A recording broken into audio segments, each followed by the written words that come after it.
दोस्तों अगर आपका भी अकाउंट एसबीआई, पीएनबी या किसी भी सरकारी बैंक में है, या आपका बैंक ऑफ बड़ौदा में हो या किसी भी सरकारी बैंक में हो, तो ये वीडियो आपके लिए बहुत ज़रूरी है।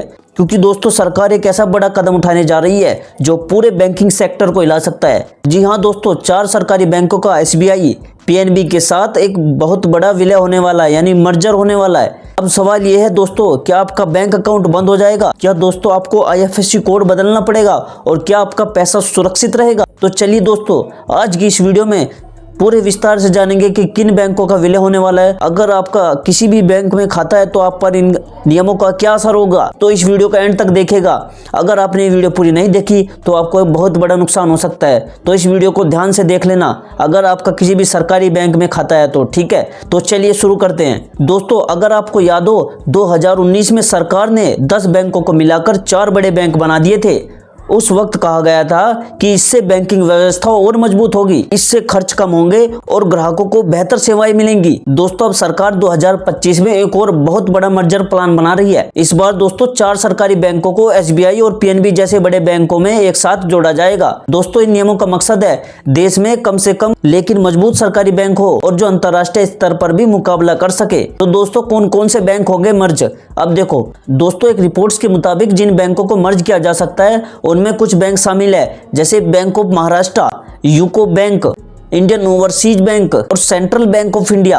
ये 4 ऐसे सरकारी बैंक हैं जिनका एसबीआई और पीएनबी जैसे बड़े बैंकों में विलय होने वाला है।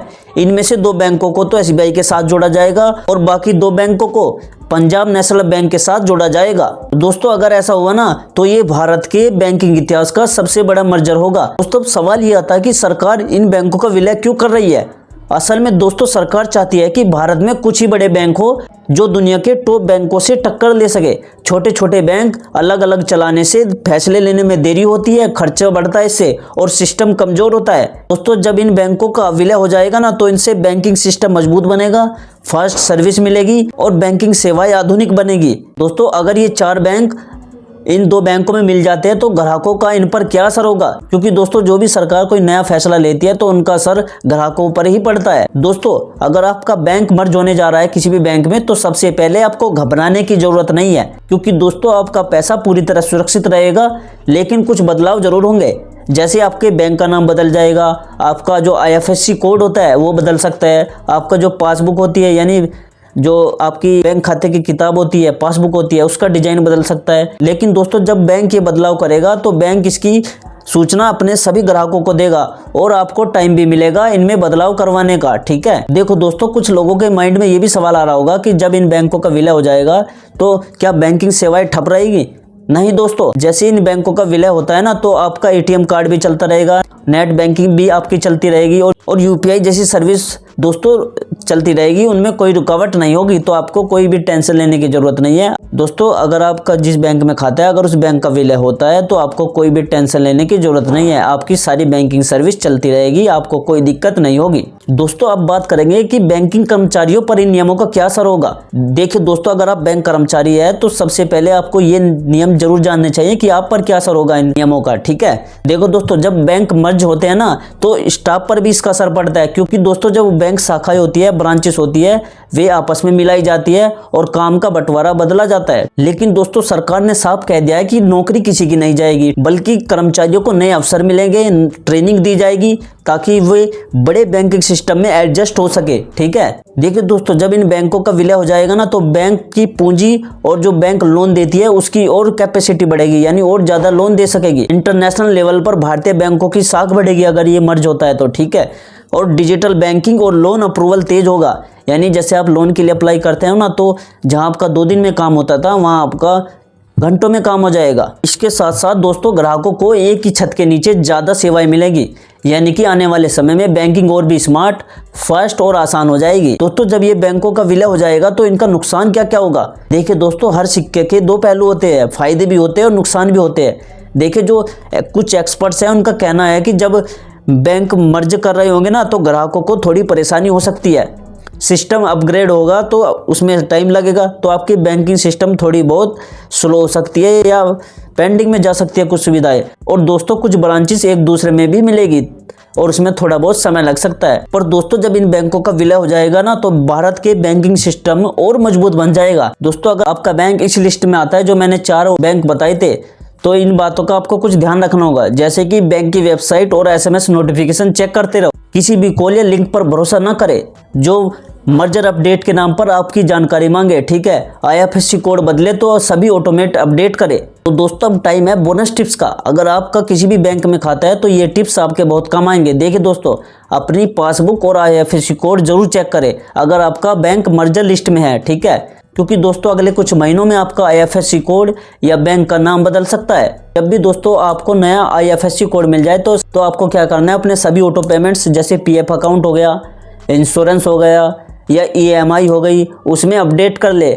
इससे ट्रांजैक्शन में आपको कोई दिक्कत नहीं होगी, ठीक है। जैसे ही ये आपका कोड मिलेगा तो आपको इनमें IFSC कोड चेंज करना पड़ेगा, अपडेट करना पड़ेगा। दोस्तों दूसरा जो मेरा टिप्स है, किसी भी फेक कॉल से सावधान रहे, क्योंकि मर्जर की खबरों के बाद फेक कॉल और फ्रॉड मैसेज बढ़ सकते हैं। कोई भी कॉल आए और बोले आपका अकाउंट मर्ज हो रहा है तो OTP बता दीजिए, तो कभी भी अपना OTP या पिन शेयर मत करना। बैंक कभी भी कॉल पर ऐसी जानकारी नहीं मांगते हैं, ठीक है, इस बात का जरूर ध्यान रखना। दोस्तों तीसरा जो मेरा टिप है, नई पासबुक या चेकबुक खुद बैंक में जाकर ले, क्योंकि जब आपका बैंक का लोगो और नाम बदलेगा ना तो नई पासबुक और चेकबुक जारी किए जाएंगे, तो इसे खुद जाकर बैंक से लेना बेहतर है ताकि फर्जी एजेंट से या गलत लिंक से आपको बचा जा सके। दोस्तों चौथा जो मेरा टिप है, दोस्तों बैंक की वेबसाइट और SMS पर भरोसा करें। कई लोग YouTube या WhatsApp पर वीडियो देखकर घबरा जाते हैं, लेकिन दोस्तों याद रखिए सही जानकारी सिर्फ आपके बैंक की ऑफिशियल वेबसाइट या SMS नोटिफिकेशन पर मिलेगी, बाकी सब अफवाहों से दूर बनाकर रखें। दोस्तों मेरे चैनल पर भी आपको ऑफिशियल न्यूज मिलती है। अगर आप ऑफिशियल न्यूज जानना चाहते हो, सच्ची खबरें देखना चाहते हो तो मेरे चैनल को सब्सक्राइब कर लो, क्योंकि दोस्तों मैं हमेशा आपके लिए सच्ची और ऑफिशियल खबरें लाता हूँ, ठीक है। आपके यहाँ पर मेरे चैनल पर कोई भी फेक जानकारी नहीं मिलेगी। दोस्तों अगर आपका बैंक किसी और बैंक के साथ मर्ज हो रहा है तो उसकी मोबाइल ऐप भी बदली जा सकती है। जैसे पहले दोस्तों IOB ऐप थी, वो अब PNB ऐप बन सकती है, तो इसलिए बैंकों के अपडेट पर ध्यान दें और पुरानी ऐप से लॉगिन करने से बचे अगर आपका पुरानी ऐप डाउनलोड करते हो, ठीक है। दोस्तों छठा जो मेरा टिप है, अपना पैन कार्ड, आधार कार्ड और बैंक अकाउंट को अपने आधार से लिंक करें। कई बार मर्जर के बाद सिस्टम में बदलाव होता है और नई KYC या वेरिफिकेशन की जरूरत पड़ती है, तो अगर आपको कहे कि पैन या आधार फिर से लिंक करना है तो तुरंत जाकर अपने बैंक में उसे अपडेट करवा ले, ताकि आपकी बैंकिंग सर्विस में कोई रुकावट नहीं आएगी। तो इस बात को जरूर ध्यान रखिए, ठीक है, अगर आपका बैंक का किसी भी बैंक के साथ मर्ज होता है तो। दोस्तों सातवां जो मेरा टिप्स है वो EMI और ऑटो डेबिट वालों के लिए है। जी हाँ दोस्तों, अगर आपके खाते से किसी भी चीज की EMI कटती है तो नया IFSC कोड मिलने के बाद लोन ऐप या वेबसाइट पर जाकर नया IFSC कोड अपडेट कर ले, वरना EMI फेल हो सकती है और आप पर फिर पेनल्टी लगेगी, ठीक है। तो इस बात का भी ध्यान रखना, अगर आपकी बैंक खाते से EMI कटती है या कोई भी आपने ऑटो डेबिट सेट कर रखा है, ठीक है, वहां पर अपना IFSC कोड अपडेट जरूर कर ले। दोस्तों आठवां जो मेरा टिप है, अपने पुराने बैंक स्टेटमेंट्स का बैकअप रखे। दोस्तों बैंक जब मर्ज होते हैं तो पुराने बैंक की वेबसाइट या ऐप बंद हो सकती है, ठीक है, इसलिए अपने 6 महीने या 1 साल के बैंक स्टेटमेंट PDF में डाउनलोड कर ले, ताकि बाद में आपको किसी भी दस्तावेज की जरूरत पड़े तो परेशान ना हो आप, ठीक है। दोस्तों अगर आपके घर में या आस पड़ोस में जो लोग मोबाइल या इंटरनेट नहीं चलाते हैं, उन्हें समझाइए कि बैंक में क्या बदलाव हो रहे हैं, ठीक है, इससे उनका पूरी तरह पैसा सुरक्षित रहेगा और आप लोगों की हेल्प भी करिए, ठीक है भाई। बस आपको सही जानकारी रखनी है, इस बात का ध्यान रखना। दोस्तों नई नई चीज़ों को सीखिए, जैसे UPI, नेट बैंकिंग ऐप्स, ये सब आपकी ज़िंदगी को ईजी बनाते हैं, ठीक है, तो थोड़ा इनको भी यूज करना सीखिए अगर आपको नहीं आता है तो। दोस्तों अब आप समझ गए होंगे कि सरकार का जो बैंकों का विलय करेगी, ये किसी खतरे से ज़्यादा ये किसी एक बड़े मौके की तरह है, ठीक है। इससे दोस्तों हमारी बैंकिंग सिस्टम मजबूत होता है और हमें इससे क्या होगा कि हमारी बैंकिंग सर्विस होगी वो फास्ट होगी और इजी हो जाएंगी हमारे लिए, ठीक है। तो कोई भी टेंशन लेने की जरूरत नहीं है, ये आपके लिए एक बहुत बड़ी खुशखबरी है दोस्तों। तो दोस्तों अगर आपको ये वीडियो जानकारी पूर्ण लगा हो तो दोस्तों इसे वीडियो को लाइक जरूर करें, ठीक है, शेयर करें अपने रिश्तेदारों के साथ, अपने फ्रेंड्स के साथ, ताकि वे भी इस अपडेट्स को जान सके, ठीक है। और दोस्तों आपके लिए मैं ऐसी अपडेट्स लाता रहता हूँ और ऐसी वीडियो मैं आपके लिए रोज लाता रहता हूँ बैंकिंग से रिलेटेड, ठीक है। तो अगर आप ऐसी अपडेट्स रोज जानना चाहते हैं तो दोस्तों मेरे चैनल को सब्सक्राइब करना मत भूलना। मिलते हैं अगली वीडियो में, तब तक नई जानकारी और नई सूचना के साथ। तब तक के लिए जय हिंद, जय भारत।